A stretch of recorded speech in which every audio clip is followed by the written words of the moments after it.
When my ex-wife, Claire, died, I inherited one thing from her estate, a tall antique mirror that she'd always insisted belonged to her grandmother. I didn't want it.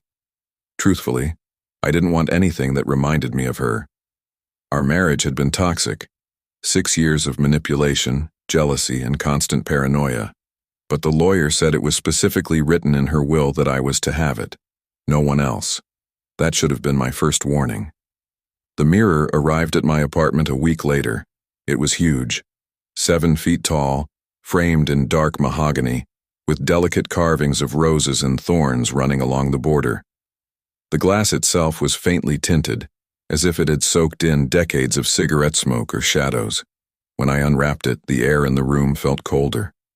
Not just temperature cold, quiet cold, like sound itself had been sucked out of the walls. I laughed it off, told myself I was just being superstitious. Claire used to say the mirror was haunted by love. I'd always roll my eyes when she said that, thinking it was just one of her dramatic flourishes. But that first night, I caught my reflection, blinking when I didn't. I live in a small 1-bedroom apartment outside Denver. Nothing special. Bare walls, old carpet, a single lamp that flickers more often than it should.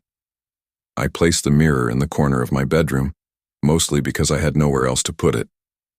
That night, as I was getting ready for bed, I walked past it and stopped. Something about the reflection looked off. The lighting was wrong.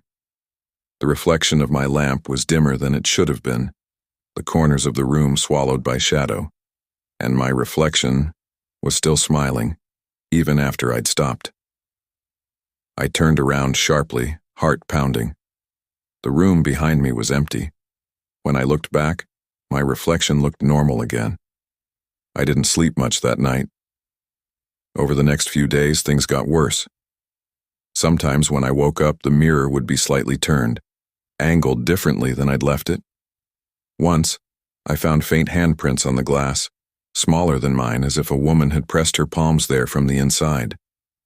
One night, as I was half asleep, I heard a whisper. My name. Soft, drawn out. Ethan. It came from the direction of the mirror. I sat up, every muscle in my body tightening. The whisper came again, this time with a faint echo, like it was coming from far away, or from underwater. Ethan. Look at me.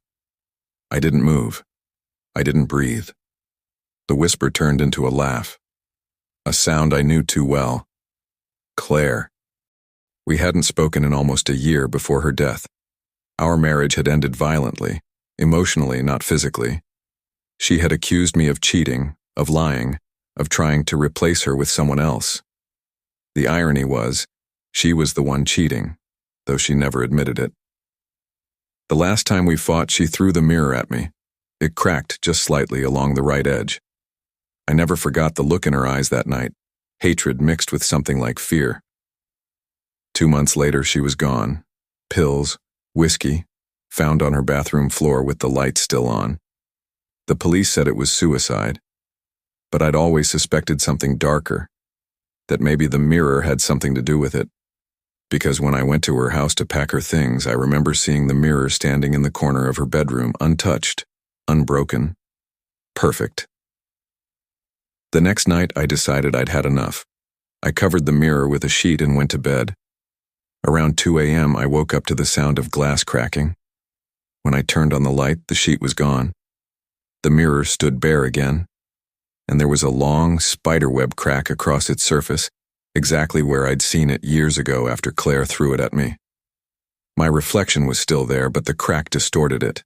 My eyes looked darker, hollow. Behind me, in the reflection, the sheet lay crumpled on the floor, except in real life, it wasn't there.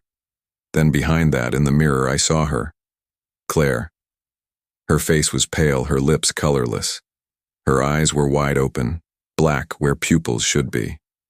She stood right behind my reflection, one hand on its shoulder. I spun around. Nothing. When I looked back, she was closer. The next morning, I called the lawyer and asked where the mirror came from originally. He said it had been in Claire's family for generations, supposedly brought over from a small village in Romania in the 1800s. The story went that Claire's great-grandmother had died in front of it, some said by suicide, others by a curse. He laughed when he told me that, but I didn't. That night, I couldn't help it. I sat across from the mirror and stared into it. The crack seemed deeper now, as if it had spread since the night before.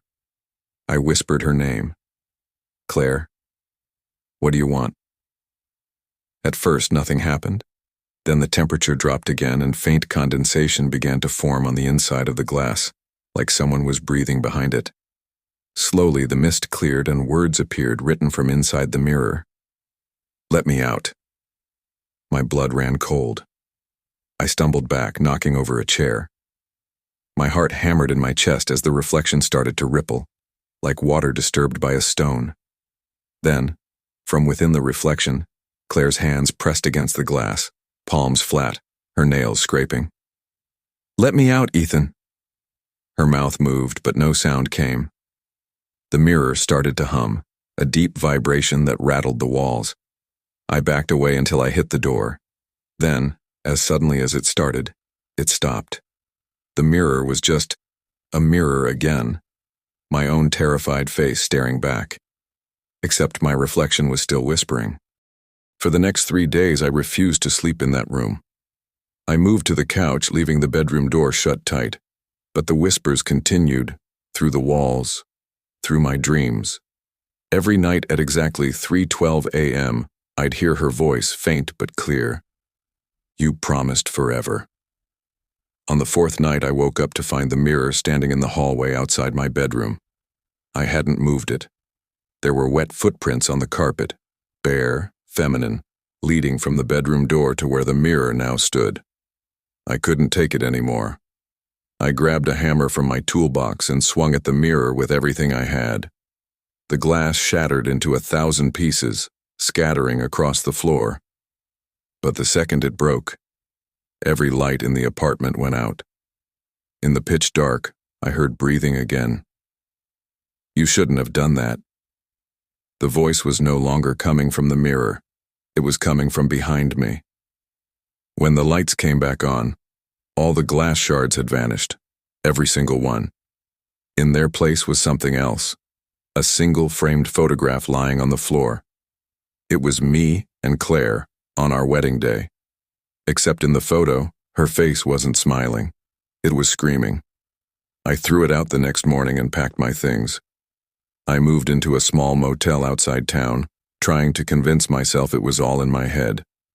But last night, when I looked into the bathroom mirror before bed, there was a long spiderweb crack running down the right edge, and faintly, behind my reflection, I saw her again, smiling.